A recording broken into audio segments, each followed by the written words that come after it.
Assalamualaikum warahmatullahi wabarakatuh. Para siswa-siswi sekalian, sebelum kita lanjutkan pembahasan kita kali ini, mari kita sama-sama buka dengan membaca surat Al-Fatihah. Mudah-mudahan Allah memberikan keberkahan kepada kita semua, dan mudah-mudahan Allah memberikan ilmu yang bermanfaat untuk kita semua. Nas'aluka ridha lillahi ta'ala bi barakati wa bi karamati wa bil mu'jizati wa bis sirri wa bil barakati surah Al-Fatihah. A'udzu billahi minasy syaithanir rajim. Bismillahirrahmanirrahim. Alhamdulillahi rabbil alamin arrahmanir rahim maliki yaumiddin.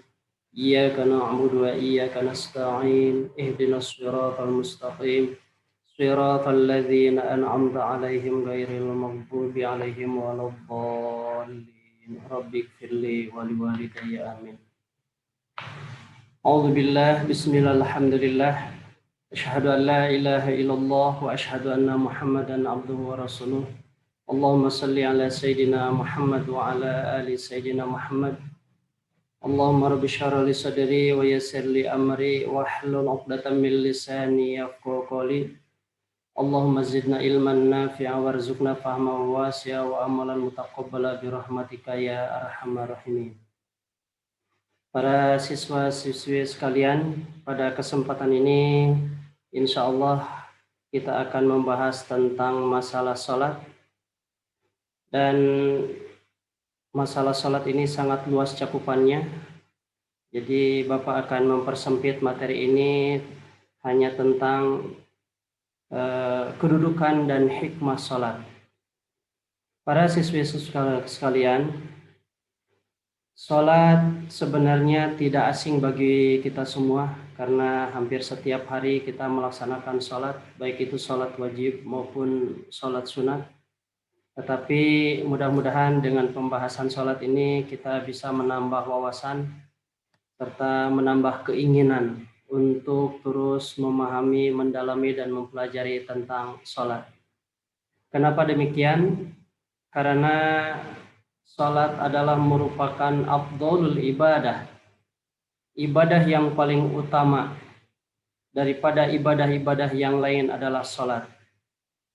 Bahkan sholat ini adalah merupakan rukun Islam yang kedua setelah syahadat. Bahkan syahadat pun ternyata adalah merupakan rukun dari sholat itu sendiri. Tidak sah sholat seseorang kalau tidak membaca syahadat. Oleh karenanya antara sholat dengan syahadat itu merupakan satu kesatuan, karena di dalamnya syahadat adalah merupakan bagian dari sholat. Oleh karena itu sholat adalah merupakan hal yang sangat penting dalam keyakinan kita sebagai umat Islam, karena termasuk ke dalam rukun Islam. Dan sekali lagi, karena luasnya materi tentang sholat ini, Bapak sedikit hanya akan membatasi tentang masalah kedudukan dan hikmah sholat. Adapun tentang masalah fikihnya mungkin hanya sedikit yang akan Bapak bahas. Dan itu pun pasti akan ada ikhtilaf, perbedaan-perbedaan, karena kita ketahui bersama bahwa sholat adalah merupakan bagian dari ilmu fikih yang di dalamnya banyak cara, banyak kitab-kitab atau banyak madhab ya, yang kita saksikan bersama. Tetapi walaupun berbeda, selama itu ada dalilnya, selama itu ada madhabnya, maka kita patut untuk mengikutinya sesuai dengan keyakinan kita. Baiklah, dimulai dari masalah salat ini, Bapak akan bahas dulu dimulai dari masalah pengertian. Secara etimologi, salat diartikan sebagai doa. Jadi salat itu menurut bahasa artinya doa. Ini berdasarkan Quran surat At-Taubah ayat 103 yang berbunyi a'udzubillahi minasyaitonirrajim bismillahirrahmanirrahim khudh min amwalihim shadaqatan tutahhiruhum wa tuzakkihim biha Wassalli alaihim inna salataka sakanul lahum wallahu sami'un alim. Jadi katanya khud, ambillah zakat dari sebagian harta mereka.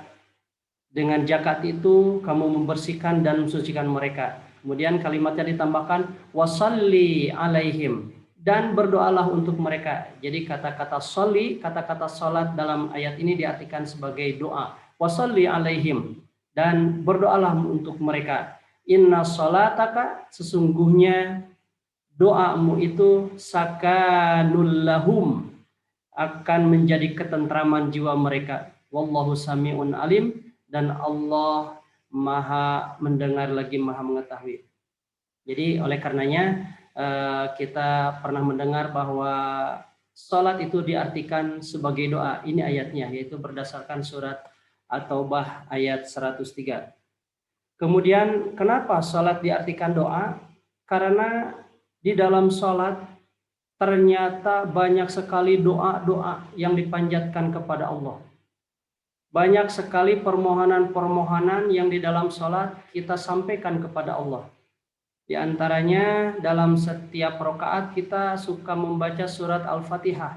Di dalam surat Al-Fatihah itu terkandung doa. Dimulai dari kalimat ihdinas siratal mustaqim. Ihdinas siratal mustaqim. Ya Allah, tunjukkanlah kepada kami jalan yang lurus. Ihdinas siratal mustaqim. Ya Allah, tunjukkanlah kepada kami jalan agama Islam. Siratal ladzina an'amta alaihim, seperti perjalanan orang-orang yang telah Engkau berikan nikmat, para nabi, para sahabat, para syuhada, para sholihin. Ghairil maghdubi alaihim waladdallin, jangan sampai Kau berikan jalan kepadaku seperti orang-orang yang Engkau benci. Al-maghdub, dalam tafsiran ini al-maghdub itu dalam tafsirnya adalah orang-orang Yahudi. Waladdallin, dan jangan sampai Kau berikan kepadaku jalan seperti orang-orang yang tersesat. Dalam tafsirannya yang dimaksud dengan ad-dhalin ini adalah orang-orang Nasrani.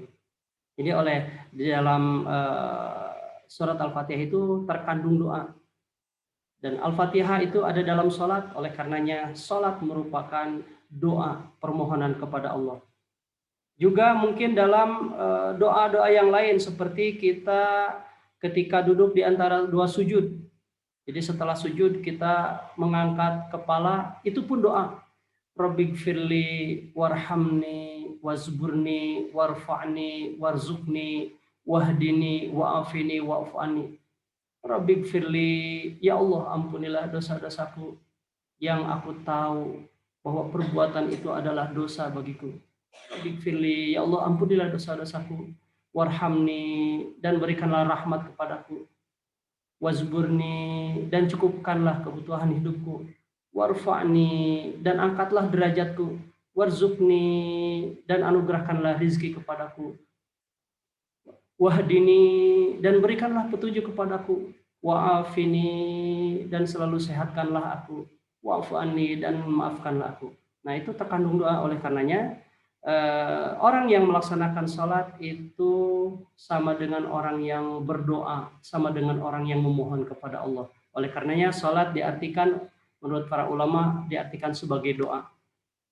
Kemudian yang kedua, selain diartikan doa, juga para ulama ada yang menyebutkan bahwa secara etimologis sholat itu diartikan sebagai rahmat.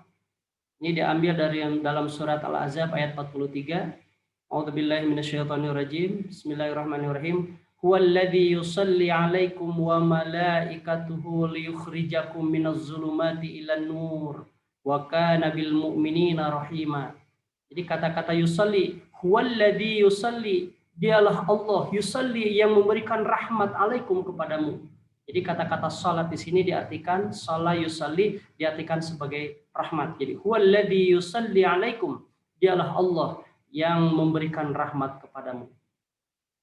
Selanjutnya, secara terminologi atau secara syar'i, dalam salah satu kitab bernama Kifayatul Ahyar karangan Imam Taqiyuddin Abi Bakar bin Muhammad Al-Husin, Allahumma ighfir lahu warhamhu wa'afi wa'fu anhu wa nafa'ana bi ulumihi.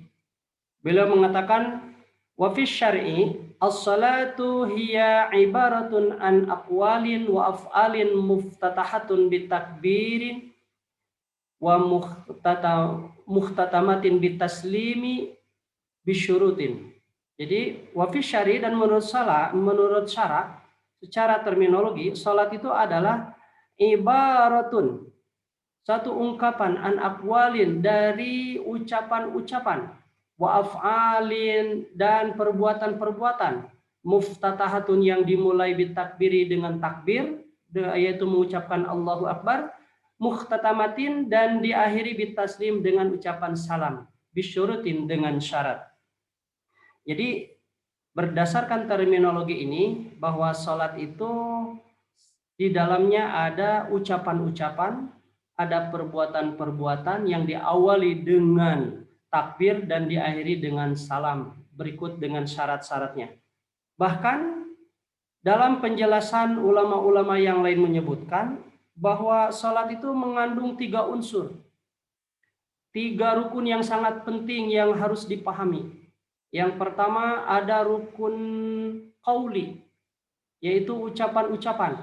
Yang kedua rukun fi'li, rukun yang berkaitan dengan perbuatan-perbuatan. Dan yang ketiga adalah rukun qalbi, yaitu yang berkaitan dengan masalah hati untuk kehusyuan.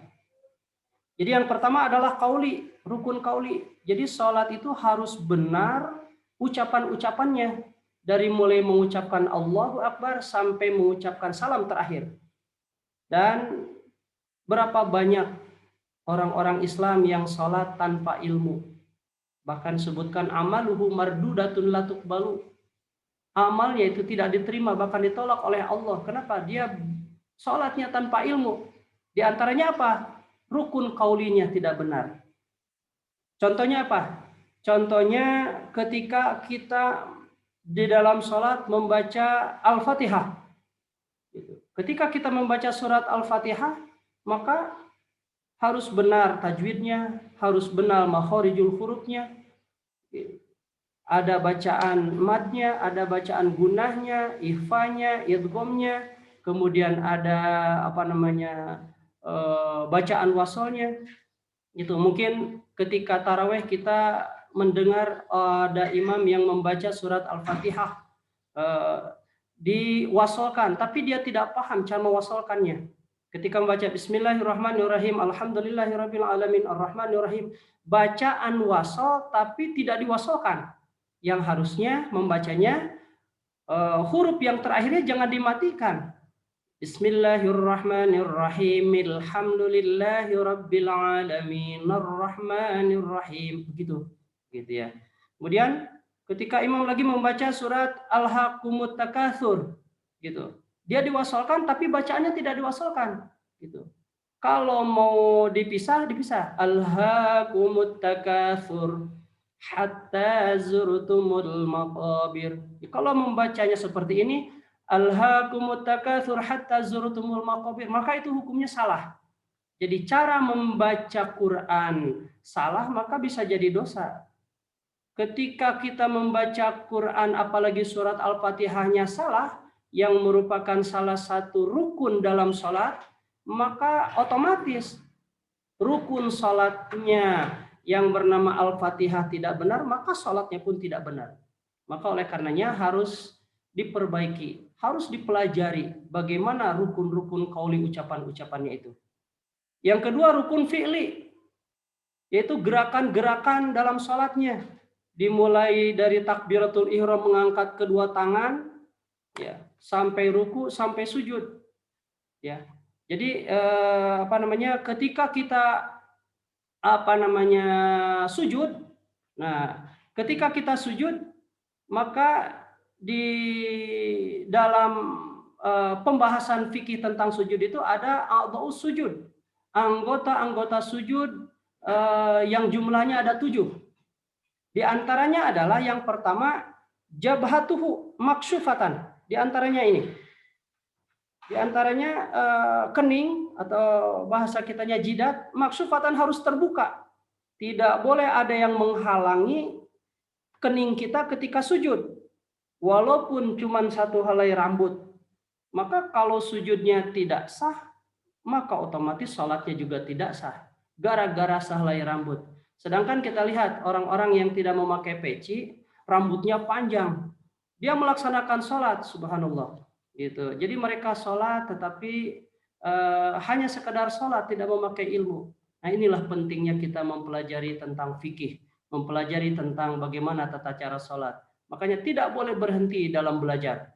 Jadi yang kita anggap benar bisa jadi itu salah. Makanya tidak boleh berhenti dalam belajar, terutama dalam mempelajari fikih, diantaranya adalah tentang sholat.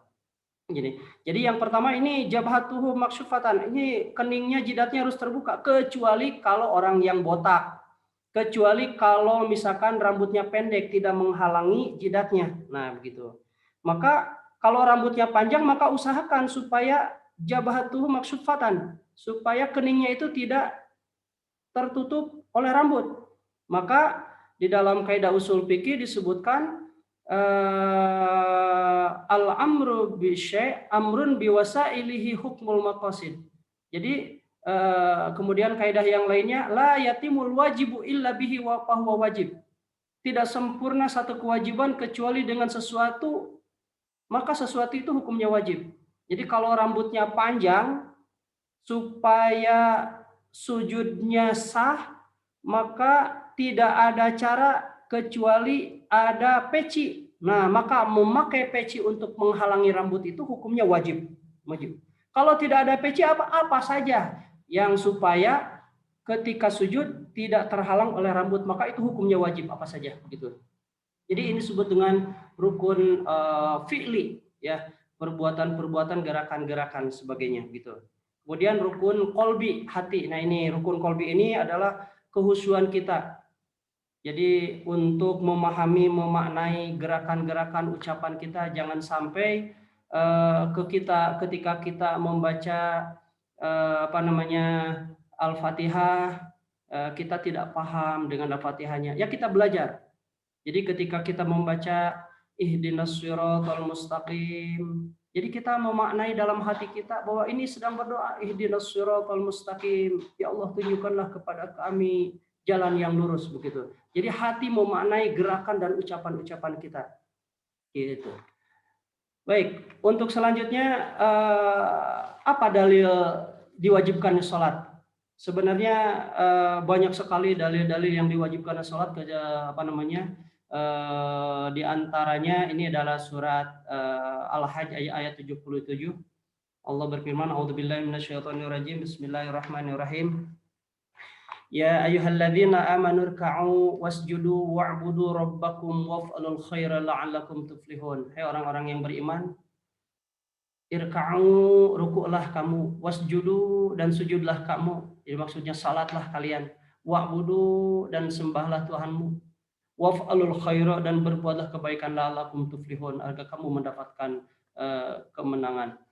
Kemudian juga dalam ayat-ayat lain kita suka mendengar kalimat aqimus salat, yuqimus salat, apalagi perintahnya dengan fi'il amar, aqimus salat, dirikanlah salat. Jadi perintah dari Allah untuk salat, maka hukumnya adalah wajib.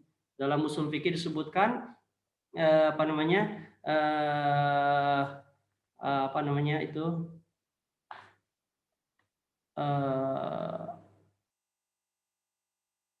al-aslu fil amri lil wujub. Asal dalam perintah itu menunjukkan hukum wajib. Jadi kalau ada perintah-perintah, selama itu tidak ada qarin, tidak ada qarinah, maka itu hukumnya wajib. Yang kedua, dalam hadis Rasulullah yang diriwayatkan oleh Imam Bukhari Muslim, beliau bersabda, bunyal islamu al khamsin. Didirikannya Islam itu atas 5 perkara. Yang pertama, syahadati alla ilaha illallah wa anna muhammadar rasulullah. Yang pertama, bersaksi bahwa tiada Tuhan selain Allah dan Nabi Muhammad SAW adalah sebagai utusan Allah. Yang kedua, iqamis salat, mendirikan salat. Yang ketiga, wa itaiz zakat, menunaikan zakat, wa hajjil bait, kemudian melaksanakan haji, wa shaumi Ramadan, dan puasa di bulan Ramadan. Nah, selanjutnya adalah kedudukan salat. Yang pertama, salat adalah sebagai tiangnya agama. Rasul amri al-Islam. Dalam hadis Rasul disebutkan riwayat Ahmad dan Tirmidzi, Rasul amri al-Islam, pokok setiap masalah adalah Islam. Wa umuduhu as-salat, dan tiangnya Islam itu adalah salat. Wa dirwatu sanamihi al-jihad fisabilillah, dan puncaknya ialah jihad fisabilillah. Jadi salat adalah sebagai tiangnya agama. Bahkan dalam hadis yang sering kita dengar, yang masyhur di pengajian, di majelis taklim, dulu kita pernah mendengar yang tidak asing, sebuah hadis, as-salatu imaduddin. Salat itu adalah tiangnya agama. Faman aqamaha faqad aqamaddin. Barang siapa yang menegakkan salat, maka dia menegakkan agamanya, memperkuat agamanya. Wa man tarakaha, dan barang siapa yang meninggalkan salat, faqad hadamadin, maka sungguh dialah yang menghancurkan agama itu. Jadi dikaitkan dengan agama, salat ini adalah sebagai tiang. Mereka yang menegakkan salat berarti dia mensiarkan, memperkuat ajaran Islam. Dan barang siapa yang meninggalkan salat, maka secara tidak langsung dia sudah menghancurkan agamanya sendiri. Begitu.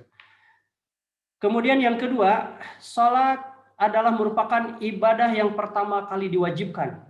Berdasarkan hadis Imam Ahmad dan Nasai dan Tirmizi, beliau bersabda, furidat ala Nabi sallallahu alaihi wasallam as-salawatu lailatul usriya bihi khamsina thumma naqadat hatta ju'ilat khamsan thumma nudiya ya mumad innahu la yubdalul qaul ladai wa inna laka bihadhil khamsin. Rawahu Ahmad wa Nasai wa Tirmidzi. Artinya salat itu diwajibkan atas Nabi Muhammad sallallahu alaihi wasallam pada malam diisrakan dan dimi'rajkannya sebanyak 50 kali. Kemudian dikurangi hingga 5. Lalu beliau diseri oleh Allah, wahai Muhammad, putusanku tidak dapat diubah lagi. Dan dengan salat 5 waktu itu kau tetap mendapatkan pahala 50 kali. Itu. Jadi berdasarkan hadis ini, salat itu diwajibkan 5 waktu yang asalnya adalah 50 waktu. Dan ini adalah merupakan ibadah yang pertama kali diwajibkan.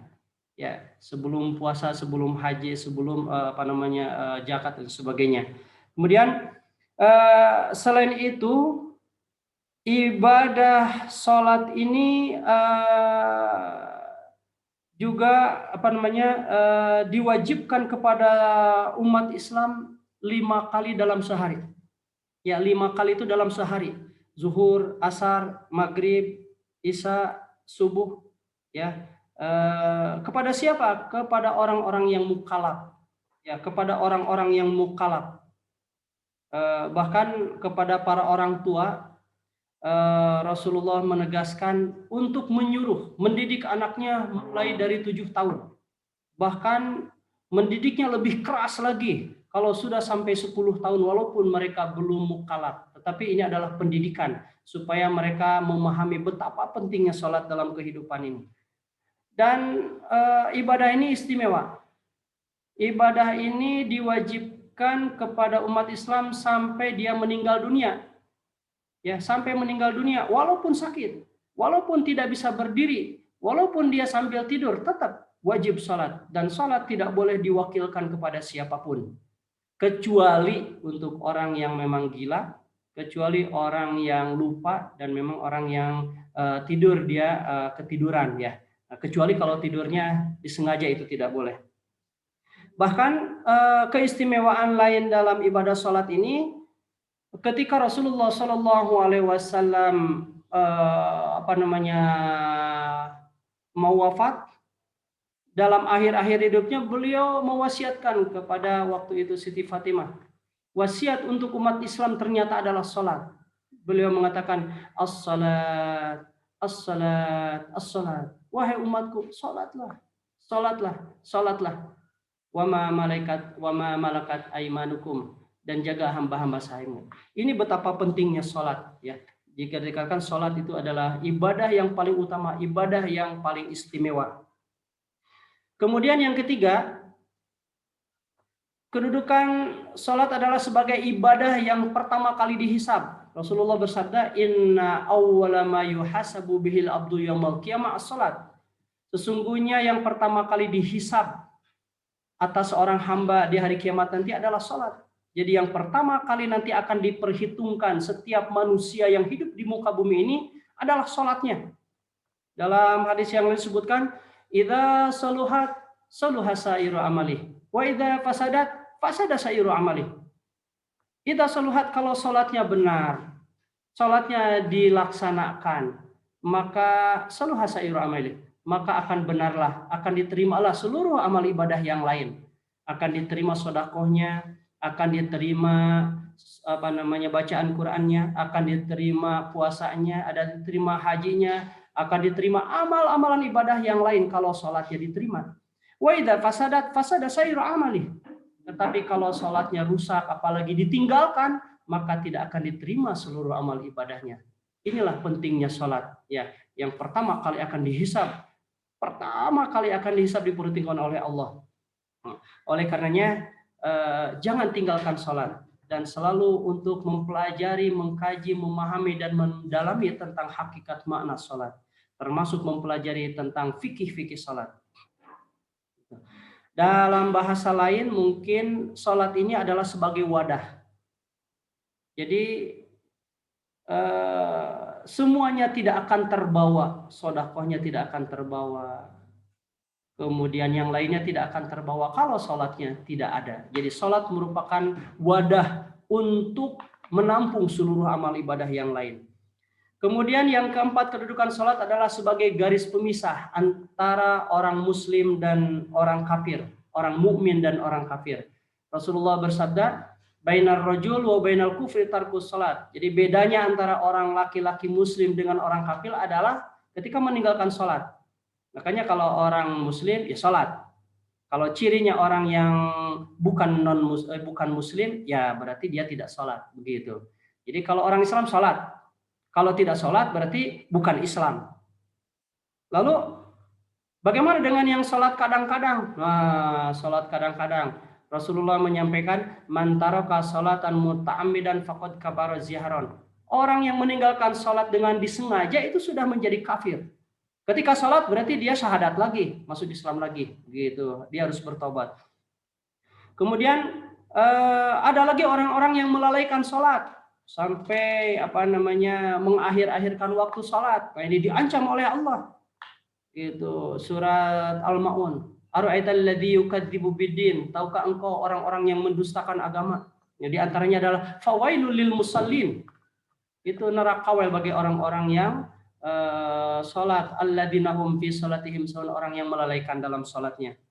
Dan dalam pandangan orang Islam, sholat ini juga merupakan pembeda antara orang yang baik dengan orang yang tidak baik.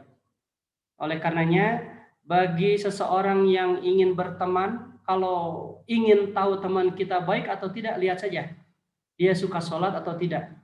Kalau dia suka sholat, yakinkan bahwa dia adalah orang yang baik. Tapi kalau dia tidak sholat, maka yakinkan bahwa dia bukan orang yang baik untuk jadi teman kita. Lalu bagaimana kalau orang yang suka sholat, tapi tetap dia maksiat? Jadi sholat terus maksiat jalan, atau STMJ, sholat terus maksiat jalan, maka itu ada masalah dengan sholatnya. Ada masalah dengan sholatnya. Kalau sholatnya benar, maka tidak mungkin dia akan berbuat maksiat. Jadi sholatnya tidak menjadi protek, sholatnya tidak menjadi junah, tidak menjadi perisai. Sholatnya itu tidak ngepek dalam kehidupannya. Jadi kalau ada orang yang sholat kemudian maksiat, atau sholat sepacaran, berarti dia sholatnya harus diperiksa lagi. Ada yang tidak beres dengan sholatnya. Kemudian yang kelima, kedudukan sholat adalah sebagai penghubung antara hamba dengan Tuhannya. Penghubung antara kita dengan Allah diantaranya adalah dengan sholat. Di dalam surat Allah berfirman, a'udzubillahi minasyaitonirrajim, innani anallahu la ilaha illa ana fa'budni wa aqimis salata li dzikri. Sesungguhnya aku adalah Allah, tidak ada Tuhan yang berhak selain aku, kata Allah. Fa'budni, maka sembahlah aku, wa aqimis salata li dzikri, dan dirikanlah salat untuk mengingatku. Gitu. Jadi Ketika kita sholat, pada hakikatnya kita ini sedang berhadapan dengan Allah. Ketika kita sholat, sebenarnya kita ini sedang curhat kepada Allah. Ketika kita sholat, sebenarnya kita sedang memohon kepada Allah. Memohon ampunan kepada Allah, memohon pertolongan kepada Allah, memohon perlindungan kepada Allah, termasuk memohon solusi-solusi dalam masalah yang kita hadapi dalam kehidupan ini. Jadi karena kita sedang berhadapan dengan Allah, maka kalau diibaratkan kita menghadap seorang raja, maka sebelum kita menghadap raja, maka pasti kita oleh ajudannya disuruh bersih-bersih dulu. Disuruh memakai pakaian yang rapi. Apalagi ini kepada Allah. Kita mau menghadap kepada Allah dengan segala permohonan dan segala harapan. Maka tentunya yang paling baik selain berwudu, maka bersihkan badan kita dari najis dan hadas. Kemudian berpakaianlah dengan pakaian yang rapih, sopan. Kemudian yang lebih baik lagi adalah ketika sholat kita memakai wangi-wangian. Karena akan berbeda sekali ketika kita sholat dengan pakaian yang kotor, dengan sholat pakaian yang bersih. Berbeda sekali ketika kita sholat memakai wangi-wangian dengan sholat dengan tidak memakai wangi-wangian. Allah sangat suka dengan wangi-wangian. Oleh karena disunahkan ketika sholat kita memakai wangi-wangian. Ya. Para siswa-siswa sekalian, untuk selanjutnya adalah apa hikmah sholat untuk kita? Yang pertama, sholat yang kita lakukan sesuai dengan firman Allah surat Al-Ankabut ayat 45 dalam petikan suratnya. A'udzubillahi minasyaitonirrajim. Innas sholata tanha 'anil fahsya'i wal munkar. Sesungguhnya sholat itu bisa mencegah dari perbuatan keji dan munkar. Maka tadi disampaikan kalau ada seseorang yang sholat tapi masih maksiat, maka bisa diyakini bahwa sholatnya ada masalah. Sholatnya berarti ada kekurangan, baik itu dalam syarat, rukun, baik itu rukun qaulinya, rukun fi'li maupun rukun qalbinya. Harus diperbaharui. Ada seorang ulama yang terkenal ketika dulu dia masih belajar, dia ingin memperbaiki hidupnya dari segala kekurangan. Kemudian dia datang kepada gurunya, "Wahai guru, saya ingin memperbaiki hidup. Saya ingin hidup sejahtera. Kenapa hidup saya begini?" Maka si guru itu mengatakan, kalau kamu ingin hidup berubah lebih baik, kalau ingin hidup bahagia dan sejahtera, kalau ingin hidupnya mendapatkan ridho dan barokah dari Allah, maka perbaiki sholatnya. Nah, setelah perbaiki sholatnya, kemudian si guru itu bertanya, nanti kamu suka sholat? Iya, suka. Berapa sholat zuhurnya? Maka dengan lantang menjawab, ya pasti 4 lah. Jadi kamu suka sholat 4. Maka kata si guru tersebut, nah itu masalah. Harusnya jangan 4. Kenapa? Karena sholat itu belum mi'raj katanya. Karena sholat itu kemungkinan besar pasti ada kekurangan syarat dan rukunnya, apalagi kehusuannya. Maka kalau ingin sempurna, kalau ingin diterima, maka laksanakan sholat qobliyah dan ba'diyahnya. Jadi ternyata hal yang kita sepelekan dalam masalah sholat itu diantaranya adalah tentang qobliyah dan ba'diyah. Jadi kalau kita perhatikan, kalau kita periksa dari mulai syarat sholat, rukun sholat yang membatalkan sholat dan ilmu-ilmunya sholat, maka sudah pasti kita banyak tidak tahu atau lupanya. Padahal dalam syarat sah sholat disebutkan wal ilmu bifardiyatiha. Jadi harus mengetahui tentang ilmunya. Jadi kalau tidak pakai ilmu maka sholatnya termasuk sholat yang asal. Maka diantaranya supaya sholat kita diterima adalah laksanakanlah sholat qobliyah dan ba'diyahnya. Kenapa? Karena dengan sholat rawatib tersebut, qobliyah dan ba'diyah itu adalah sebagai penyempurna, penambal kekurangan-kekurangan dalam sholat wajibnya. Nah, dengan begitu maka insya Allah sholat yang kita lakukan itu akan berdampak dalam kehidupan kita. Akan berdampak setelah selesai kita sholat. Maka insya Allah dengan sholat yang benar, dengan sholat yang baik, maka insya Allah akhlak kita akan menjadi baik. Dengan salat yang benar, salat yang baik, maka insya Allah kehidupan pun akan menjadi lebih baik lagi insya Allah. Yang kedua, hikmah dari salat adalah mendidik dan melatih menjadi pribadi yang disiplin dan tangguh. Dalam surat Al-Ma'arij ayat 19-23 Allah menyebutkan tentang sifat-sifat manusia, di antaranya A'udzubillahi minasyaitonirrajim, innal insana khuliqa halu'a. Sesungguhnya manusia itu diciptakan bersifat keluh kesah lagi kikir. Jadi manusia ini sifatnya memang suka keluh kesah. Dikasih panas, aduh. Dikasih dingin, aduh. Dikasih rezeki sedikit, aduh. Dikasih ini, aduh gitu. Jadi suka berkeluh kesah. Sedikit sekali yang bersyukur. Yang kedua, idza masahu syarru jazua, dan apabila ditimpa kesusahan, ia berkeluh kesah juga.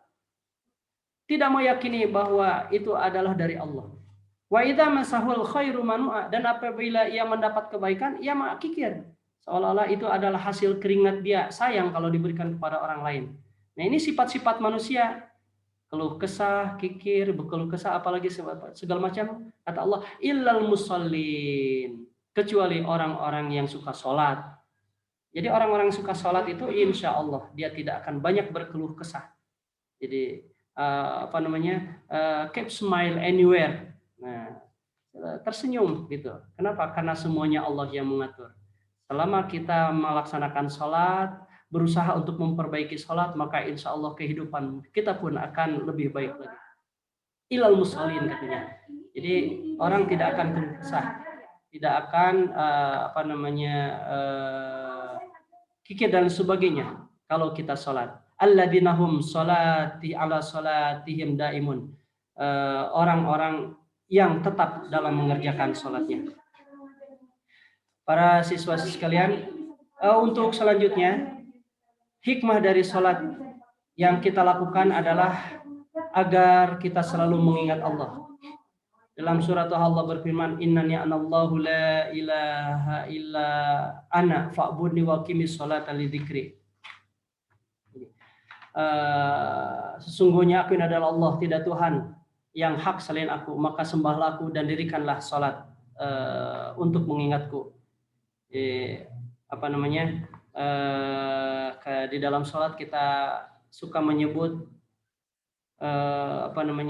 ya Allah, inna sholati wa nusuki wa mahyaya wa mamati lillahi rabbil alamin. Sebuah pernyataan yang selalu diulang-ulang di awal-awal salat. Inna sholati, sesungguhnya salat yang aku lakukan ini, wa nusuki dan ibadahku, wa mahyaya dan hidupku, wa mamati dan matiku nanti, lillahi rabbil alamin. Lillahi adalah untuk engkau, karena engkau, lillahi ada dalam kekuasaanmu ya Allah, rabbil alamin, kaulah Tuhan seluruh alam gitu. Itu pernyataan-pernyataan kita.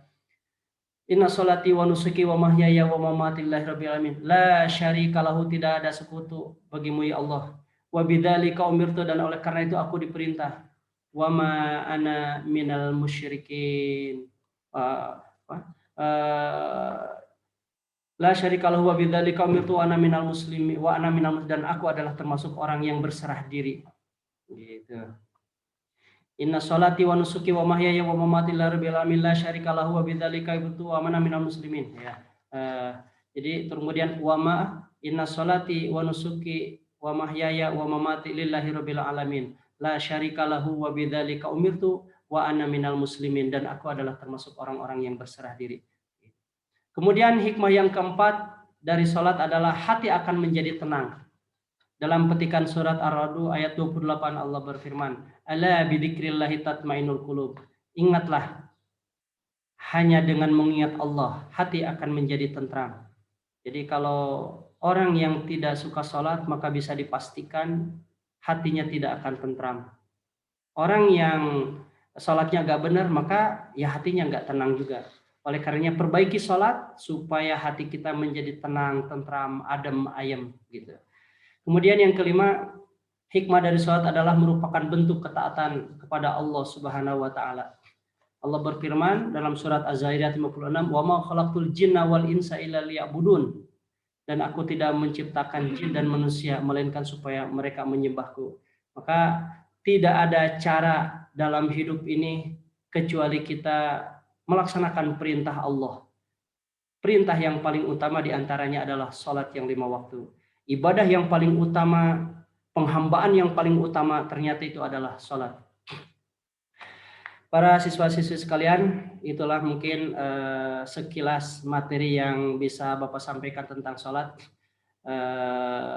Mudah-mudahan ada manfaatnya dan mohon maaf jika ada kekurangan dan kesalahannya karena Bapak juga sama-sama masih belajar.